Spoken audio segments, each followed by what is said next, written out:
The Chicago Sky front office just found a brand new villain, and it's wearing their own jersey. Minutes after yet another double-digit loss, General Manager Jeff Pagliuca stormed into the locker room, slapped a stat sheet on the table, and unloaded a 40-second tirade that ended with one question none of Angel Reese's teammates could answer. How many blown layups do we stomach before we make a move? In that heartbeat, Chicago's so-called Chide Barbie morphed from franchise poster girl to walking trade rumor. If you think the Sky's collapse is ugly on television, wait until you hear what's happening behind those closed doors. Draft night felt like a coronation. The Sky paraded Reese through downtown on a double-decker bus, slapped her grin on every bus shelter, and greenlit brand deals faster than plays in the huddle. She arrived draped in TikTok hype, Instagram swagger, and more mainstream press than half the league combined. Marketing execs called her the perfect Chicago cocktail. Windy City grit with Kardashian-level reach. What the suits didn't buy was a seatbelt, and now the hype train has derailed at 2-8. Courtney Vandersloot's ACL tear wiped out the veteran backcourt. Tyler Marsh's brand new motion offense sputters like a food truck generator. In a city that demands blue-collar buckets, selfies don't sell when the scoreboard bleeds. Reese's rookie season was inconsistent but promising. 13.6 points, 39% from the field, 13 boards. Year 2? 10 points on 35%, and a layup chart that looks like a Jackson Pollock of missed paint splatters. Opponents shove help defenders into her left hand because the right still can't finish through contact.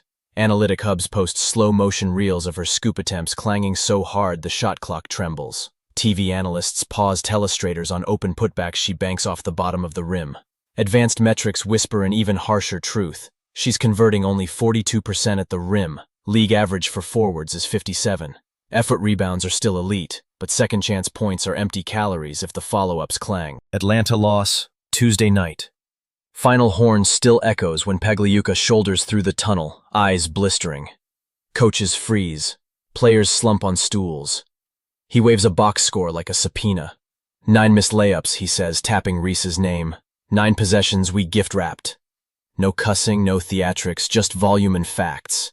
He calls her by name, the first public internal call-out all season. Says she can keep crashing boards, but if she can't convert bunny shots, we'll find somebody who will. The room inhaled, but nobody spoke. The rookie who entered as the Sky's gravitational center suddenly felt every orbit shifting away. First crack appeared 2 games earlier. Reese sealed deep position, hand high, but Rachel Banham looked her off, twice, then took a shot clock violation rather than feed the post.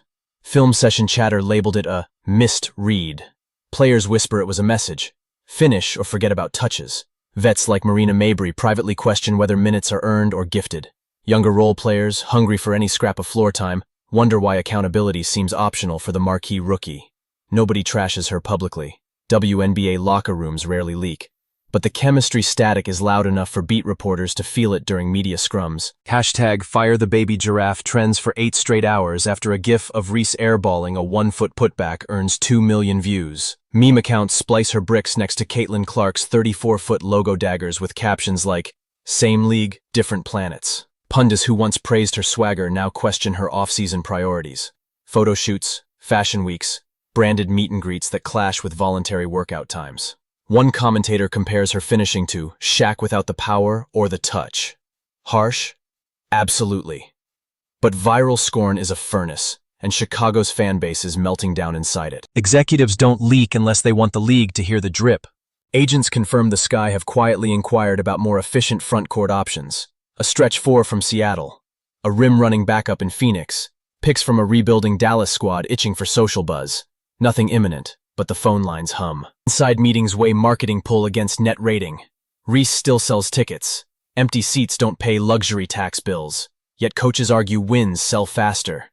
The looming deadline is 6 weeks away, and every brick edges that countdown clock closer to detonation. 4 hours east.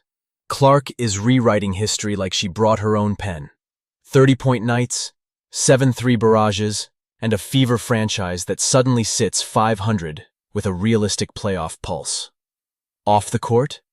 0 drama, 0 skipped practices, 0 viral layup fails. National broadcasts plaster Clark highlights, while Reese TikToks bounce between praise and parody. The juxtaposition is a neon sign. One rookie translates hype into wins. The other translates hype into headaches. Every time Clark drills another logo 3, Sky executives feel their brand strategies sag a little deeper. Fixing the shot chart won't happen on Instagram. It starts at 7 a.m. in an empty gym.